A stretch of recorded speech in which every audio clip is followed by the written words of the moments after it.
మనం ఈ బంగారెడ్డిలోని వైకుంఠపురం ఆలయంలో ఉన్నాము. మనం ఇక్కడ చూసుకున్నట్లయితే ఇక్కడికి వచ్చిన భక్తులు మొత్తం ఈ వాటర్లోనే స్నానం కానీ కాలు చేతులు కడుక్కొని లోపలికి వెళ్ళి ఇక్కడ కూర్చోవడానికి కూడా చాలా ప్రశాంతమైన వాతావరణం ఉంది. వైకుంఠపురం ఆలయంలో ఉన్నాము.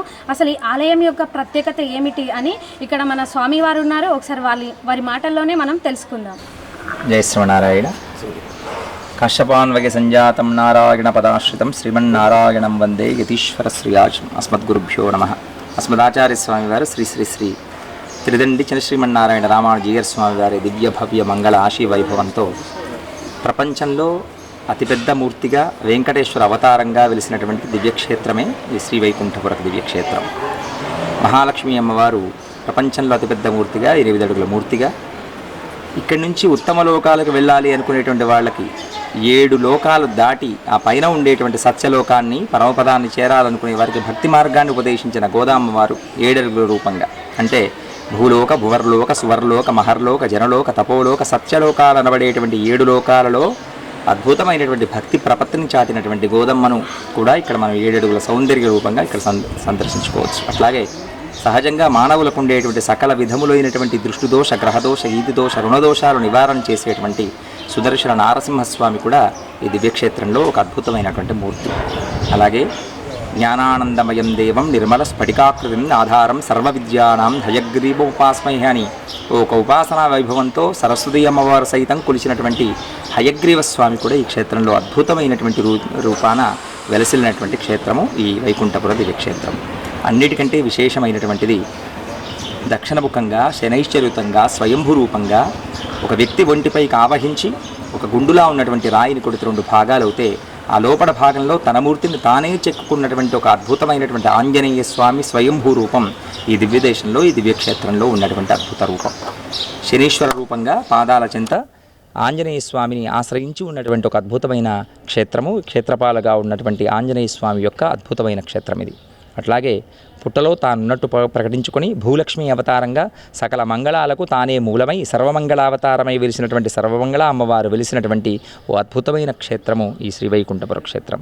అట్లాగే స్వామి పుష్కరిణీ తటే రమయా రమమాణాయ వెంకటేశాయ మంగళం అని ఆ వెంకటాచలంలో ఎలాగైతే స్వామి యొక్క వైభవానికి మంగళాశాసనం పాడారో అలాగే ఈ దివ్యదేశంలో కూడా ఈ దివ్యక్షేత్రంలో కూడా స్వామి 1 అడుగున్నర మూర్తిగా బంగారుమయమైనటువంటి ఓ అద్భుతమైనటువంటి రూపాన్ని సంతరింపచేసుకొని కోనేరులో దొరికినటువంటి స్వామి వెలిసినటువంటి క్షేత్రము ఈ వైకుంఠపుర క్షేత్రం. అన్నింట వైకుంఠ ఏకాదశి పర్వదినం ఈ మాసం 23వ తారీఖున అత్యద్భుతంగా సుమారు 2 లక్షల మంది భక్తులకు ఏర్పాట్లు జరుగుతున్నాయి. 2 లక్షల మంది పైచిలుకు భక్తులు స్వామివారి దర్శనానికి విచ్చేస్తారు. అఖిలాండ కోటి బ్రహ్మాండ నాయకుడైనటువంటి స్వామి అందరికీ కొంగు బంగారమై భక్తులందరినీ కూడా ఉద్ధరింపచేసేటువంటి ఓ అద్భుతమైనటువంటి విరాట్ స్వరూపము ఇక్కడ వెలిసినటువంటి 14 అడుగుల విరాట్ స్వరూపమైనటువంటి వెంకటేశ్వర స్వామి దివ్య దర్శనం. ఇది ఈ వైకుంఠపుర క్షేత్ర మాహాత్మ్యము, క్షేత్ర వైభవం. మేము ఇక్కడ ప్రతిష్ట కాకముందు నుండి వస్తున్నామమ్మ.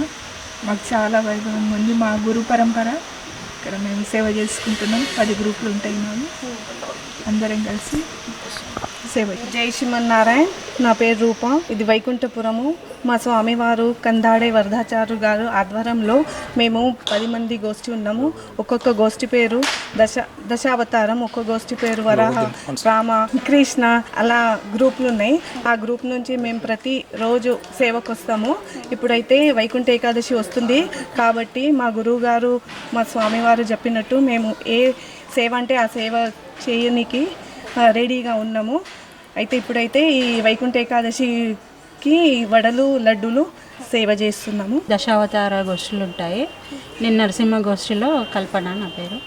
అదే వడలు వైకుంఠ ఏకాదశి గురించి వడలు లడ్డూలు చేయడానికి వచ్చాము. ఈరోజు వడలు చేస్తున్నాం. నర్సాపూర్ నుంచి వచ్చినాం. ఫస్ట్ టైం వచ్చినాం ఇక్కడికి. మేము వైకుంఠపురం అని ఫేమస్, మా ఫ్రెండ్ చెప్పింది బాగుంటుంది ఇక్కడ గుడి వెళ్ళండి అంటే జస్ట్ ఎట్లుంటో చూడడానికి వచ్చినాం ఇక్కడికి. మేము టెంపుల్ లోపల బాగుంది. అసలు అంత మంచి ఉంటారు అనుకోలే. చాలా సాటిస్ఫాక్షన్ వచ్చింది చూడంగానే దేవుణ్ణి. బాగుంది దర్శనం కూడా. ఎక్కువ రష్ లేరు కదా, సింపుల్గా అయిపోయింది. ఫస్ట్ టైం వచ్చినాం. వాళ్ళని కూడా తీసుకురావాలి బాగుందని మా ఫ్రెండ్ అన్నది ఇంతకుముందు. తనకు కూడా ఫుల్ నచ్చింది టెంపుల్. అమ్మ మీ పేరు? అనిత. మీరు ఎక్కడి నుంచి వచ్చారు? మేము సాస్పేట నుంచి వచ్చాము. ఇప్పుడు దర్శనం అయ్యిందా? అయిపోయింది. ఓకే, ఎట్లా ఉంది మరి ఇప్పుడు దర్శనం అయిపోయినాక మీ ఫీలింగ్? బాగా అనిపిస్తుంది, ఫస్ట్ టైం కదా, ఇప్పుడు అలాగే కొత్తగా మంచి అనిపిస్తుంది. మంచి మా బాబు బర్త్డే ఉన్నది ఇక్కడ, మేము ఫస్ట్ టైం వచ్చినాము, ఖైరాబాద్ నుంచి వచ్చాము. చాలా బాగున్నది ఇక్కడ, ఫస్ట్ టైం రావడం. లొకేషన్ కూడా బాగుంది. సంగారెడ్డి దగ్గరలో ఇంత పెద్ద గుడి ఉండడం. మేము పేరుపేట నుంచి. మీ పేరు? నా పేరు జగదీష్. అంటే ఇక్కడికి ఎన్ని సంవత్సరాల నుంచి వస్తున్నారు మీరు? మేము ఈ స్టార్ట్ అయిపోయిన నుంచి వస్తున్నాం. అంటే ఇప్పుడు ఇక్కడ వచ్చి ఇప్పుడు అర్చన చేసుకున్నారా? చేసుకోవాలి, ఇంకా మా ఫ్రెండ్స్ వస్తారు, వాళ్ళ కోసం వెయిటింగ్. అవునా, మరి ఇప్పుడు మీ ఫీలింగ్ ఎట్లా ఉంది? హ్యాపీ ఉంటుంది, ఇంట్లో వచ్చాము ఉంటాను, టెన్షన్ అని మర్చిపోతామంటారు కూర్చుంటే, దాని గురించి వస్తున్నాం. అంటే ప్రశాంతంగా ఉంటుంది. ప్రశాంతంగా. అంటే ఎన్ని సంవత్సరాల నుంచి వస్తున్నారు మీరు? నేను ఒక 5 years నుంచి వస్తున్నాను. అంటే ఇక్కడ వచ్చినప్పుడు మీ కోరికలన్నీ నెరవేరుతున్నాయి. ఈ సంగారెడ్డిలో ఈ టెంపుల్కి మొదటిసారి రావడం జరిగింది, కానీ లోపల చూసిన తర్వాత ఇక్కడ ఈ వైబ్రేషన్స్ మాత్రం చాలా అద్భుతంగా ఉన్నాయి. ఆ శరీరం అంతా విద్యుతుల్యమైంది అంటే అతిశక్తి కాదు. అక్కడ జనరల్గా every January 1st Birla Mandir వెళ్తాను. అక్కడ ఏదైతే బాలాజీ టెంపుల్ చాలా హైట్లో ఎత్తులో ఉంటాడో అలా కనిపించింది ఇక్కడేనే, ఇంకా మళ్ళీ ఎక్కడ చూడలేదు. చాలా దేవాలయాలు వెళ్ళాం, మా ఎలవేల్పు కూడా వెంకటేశ్వర స్వామి, అందుకని ఎక్కడ గుడి కనిపిస్తే అక్కడికి వెళ్తుంటాను. కానీ తప్పకుండా ఇదైతే ప్రత్యేకమైంది. అనుకోకుండా ఇక్కడికి వచ్చాను, వచ్చిన తర్వాత అది భగవంతుని సంకల్పం అనుకుంటాను. ఆయన నన్ను రప్పించుకున్నాడు. చాలా అద్భుతమైనటువంటి ఆధ్యాత్మిక భావనకి లోన్ కావడం జరిగింది. చాలా అద్భుతమైనటువంటి దేవాలయంగా నేను పరిగణిస్తున్నాను.